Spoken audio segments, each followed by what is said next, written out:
बहरहाल आप रुक करते हैं आज की दूसरी सबसे बड़ी खबर का। ईरान ने स्ट्रेट ऑफ हॉर्मूज को पूरी तरह से खोलने का ऐलान कर दिया है, लेकिन क्या अब ये युद्ध खत्म हो चुका है? इस पर हम आपको बताएंगे बड़ी जानकारी। ईरान के विदेश मंत्री अब्बास अराक्ची ने कहा है कि स्ट्रेट ऑफ हॉर्मूज से गुजरने वाले सभी व्यापारिक जहाजों के लिए ये रास्ता अब पूरी तरह खुला रहेगा।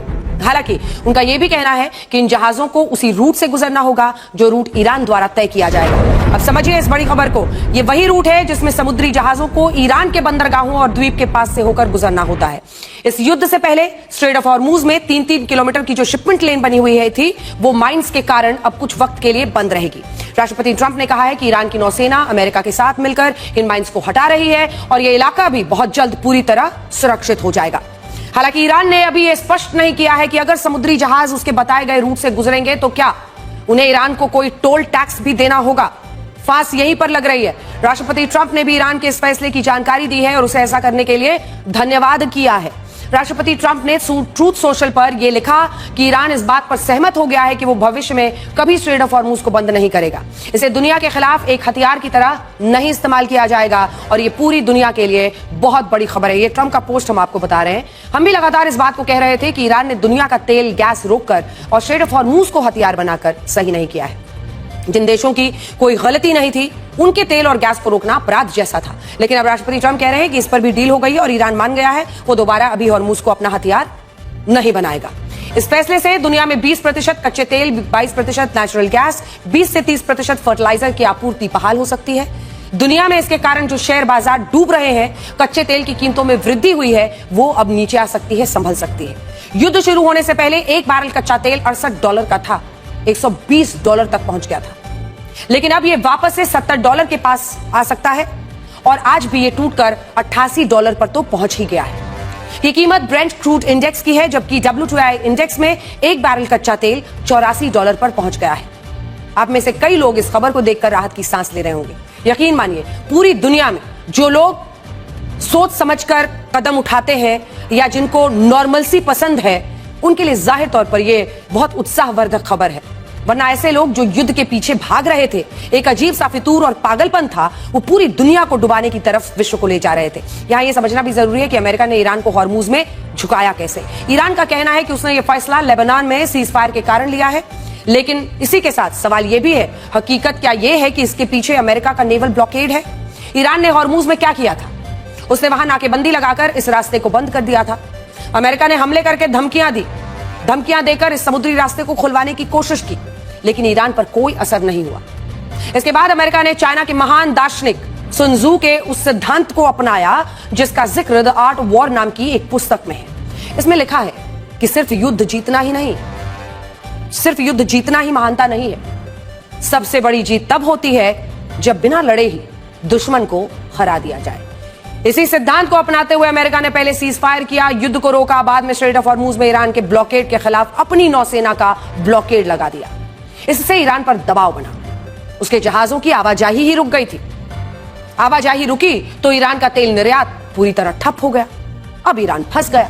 ईरान इस अमेरिकी नाकेबंदी से पहले युद्ध के दौरान हर दिन 18 लाख बैरल कच्चे तेल का निर्यात कर रहा था। इनमें से 90% कच्चा तेल अकेले चीन को मिल रहा था, लेकिन अमेरिकी नाकेबंदी के कारण यह व्यापार ठप हो गया। जाहिर तौर पर चाइना भी बिलबिला उठा होगा। ईरान की मुश्किलें बढ़ने लगी। वो अगर अमेरिका के ब्लॉकेड को हटाने के लिए कोई हमला करता तो यह युद्ध फिर से शुरू हो जाता और दोष लगता कि उसने सीज फायर तोड़ा है। इससे ईरान दोहरी चुनौती में फंस जाता। इसीलिए उसने धमकियां दी, कहा कि ब्लॉकेड हटाओ नहीं तो हम अटैक शुरू कर देंगे। लेकिन अमेरिका पर किसी भी धमकी का कोई असर नहीं हुआ। उन्होंने ब्लॉकेड जारी रखा और लेबनान में सीज फायर भी हो गया तो ईरान ने स्ट्रेट ऑफ हॉर्मूज को पूरी तरह खोल दिया। इससे अमेरिका की रणनीतिक जीत जरूर इस मामले में हुई। उसने इस बार बिना लड़ाई लड़े ईरान को झुका दिया। ईरान को उसकी बात माननी पड़ी। लेकिन यह भी जानिए कि यही स्ट्रेट ऑफ हॉर्मूज युद्ध के पहले खुला हुआ था। तेल की कीमतें ऐसी थी कि हम और आप शांति से जी रहे थे। जिन घरों में लोगों को सिलेंडर की किल्लत हो रही है, जिनको पैसे ज्यादा देने पड़ रहे हैं, वो समझ रहे हैं कि इस युद्ध का दर्द क्या था। लेकिन दूसरी तरफ अमेरिका की रणनीतिक जीत अब इसलिए हुई क्योंकि ब्लॉकेड लगाकर ईरान पर दबाव तो बना लिया। और ये बात हम इसलिए कह रहे हैं क्योंकि स्ट्रेट ऑफ हॉर्मूज को खोलकर कहीं ना कहीं ईरान अमेरिका के सामने झुका है। राष्ट्रपति ट्रंप ने कहा कि अमेरिकी नौसेना की घेराबंदी अब भी जारी रहेगी जब तक ईरान के साथ डील नहीं हो जाती और वो अमेरिका की शायद सारी शर्तें नहीं मान लेता, तब तक अमेरिका का नेवल ब्लॉकेड लगा रहेगा। इसका मतलब यह हुआ कि स्ट्रेट ऑफ हॉर्मूज से सभी जो व्यापारिक जहाज हैं उनको गुजरने की इजाजत होगी, लेकिन जो ईरान के जहाज हैं उनके खिलाफ अमेरिका की नाकेबंदी लगी रहेगी। और इसीलिए हमने कहा कि अमेरिका ने युद्ध भूमि में नहीं बल्कि हॉर्मूज में अपने ब्लॉकेड से ईरान को झुकाया है। अब से कुछ देर पहले एक्सियोस के हवाले से एक और बड़ी खबर आई है, और वो खबर यह है कि अमेरिका और ईरान के बीच 3 पेज का समझौता हो सकता है। इस समझौते में सबसे बड़ी शर्त ईरान के यूरेनियम को लेकर है। दावा है कि अमेरिका ईरान को $20 बिलियन यानी 1,84,000 करोड़ रुपए दे सकता है, और बदले में ईरान अपने यूरेनियम को सरेंडर कर सकता है। यह खबर पूरा पश्चिमी मीडिया चला रहा है, लेकिन राष्ट्रपति ट्रंप ने इसका भी खंडन कर दिया है। उनका कहना है कि ईरान का यूरेनियम अमेरिका को सौंपा जाएगा और बदले में अमेरिका ईरान को कोई पैसा नहीं देगा। वो ये भी कह रहे हैं कि लेबनान इस डील का हिस्सा नहीं होगा, लेकिन अमेरिका इस मुद्दे को अलग से ही संभालेगा। और अमेरिका ने इजराइल से कह दिया है कि अब बस बहुत हो चुका, अब वो लेबनान पर हमले बंद करें। ऐसा नहीं लगता है कि यूरेनियम के मुद्दे पर भी ईरान ने घुटने टेक दिए हैं, और कम से कम राष्ट्रपति ट्रंप के दावे से तो अभी ऐसा ही लग रहा है। हालांकि यहां हमें ईरान के स्पष्टीकरण का इंतजार करना होगा, क्योंकि कई बार ऐसा हुआ है कि जब ईरान ने राष्ट्रपति ट्रंप के दावों को गलत और भ्रामक बता दिया है। अमेरिका ने ईरान के $100 बिलियन यानी 9,23,000 करोड़ के फंड्स को फ्रीज किया हुआ है। यानी ईरान का वो पैसा, संपत्ति और निवेश है जो दूसरे देशों और बैंकों ने रोका हुआ है, और ईरान इसे इस्तेमाल ही नहीं कर सकता। हालांकि ईरान पर लगे प्रतिबंध हटते हैं तो ये पैसा मिल सकता है उसे। उसकी सालाना तेल कमाई का 3 गुना और ईरान की कुल अर्थव्यवस्था का 25% होगा ये।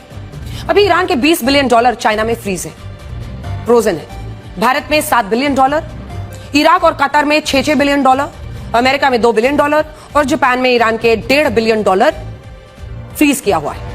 ये सारा पैसा वो है जो ईरान ने कच्चा तेल बेचकर कमाया था, लेकिन अमेरिकी प्रतिबंधों के कारण ईरान को यह पैसा मिला ही नहीं और ये फ्रीज हो गया।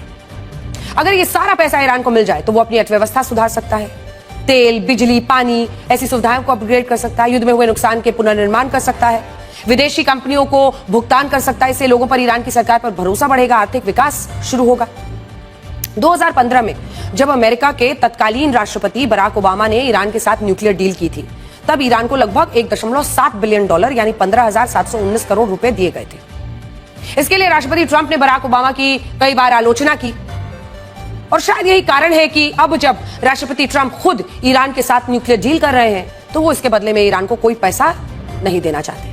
हालांकि पश्चिमी मीडिया का दावा है कि अमेरिका ईरान के जो फ्रीज किए हुए फंड्स हैं उनमें $6 बिलियन रिलीज करने के लिए तैयार है, जबकि ईरान $27 बिलियन रिलीज करने की मांग कर रहा है। और काफी चर्चा के बाद अब दोनों देशों के बीच एक रास्ता निकल रहा है, और ऐसी खबरें हैं कि ईरान के फ्रीज किए गए $100 बिलियन में से $20 बिलियन ईरान को मिल सकता है, रिलीज हो सकता है।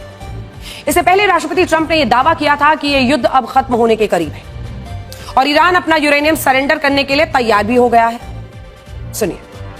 Would you be willing to extend the ceasefire, or will the fighting resume? I would say the fighting, if there's no deal, fighting resume. Very important is that Iran does not have a nuclear weapon, and they've agreed to that. Iran's agreed to that, and they've agreed to it very powerfully. They've agreed to give us back the nuclear dust that's way underground because of the attack we made with the B-2 bomber. So we have a lot of agreement with Iran, and I think something's going to happen very positive.